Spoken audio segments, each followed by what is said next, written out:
আমি শপথ করিতেছি যে পল্লী বিদ্যুতায়ন বোর্ডের জুলুম নির্যাতন নিপীড়ন থেকে মুক্তির লক্ষ্যে চলমান সংগ্রামে স্বপ্রণোদিতভাবে নিজেকে সামিল রাখবো। আমি আরো শপথ করিতেছি যে যতদিন পর্যন্ত পল্লী বিদ্যুৎ সমিতি কর্মীদের প্রাতিষ্ঠানিক মর্যাদা প্রতিষ্ঠিত না হবে ততদিন পর্যন্ত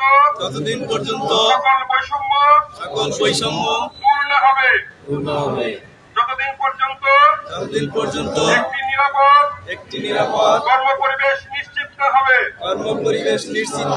ততদিন পর্যন্ত এই সংগ্রাম অগ্রযাত্রা থেকে কোনো অবস্থায় পিছু হটবো না।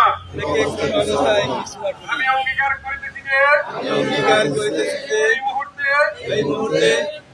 আমরা সবাই কেন্দ্রীয় কর্মসূচি বাস্তবায়ন করব।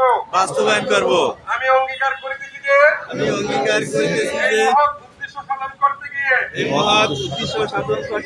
যদি আমার কোনো সহকর্মী ক্ষতিগ্রস্ত হয় শেষ পর্যন্ত তার পাশে থাকবো। কখনো কেউ কাউকে একা ছেড়ে যাব না। আমি দৃঢ়তার সঙ্গে ঘোষণা করছি যে সত্য ন্যায়ের পথে চলতে গিয়ে কোনো প্রকার ভয়ভীতি ষড়যন্ত্র দমন পীড়ন আমাকে বিচলিত করতে পারবে না। এই মহান সৃষ্টিকর্তা পল্লী বিদ্যুৎ সমিতির মজলুম কর্মীদের নারী বিদ্যুৎ শাসন থেকে মুক্ত করুন। আমিন।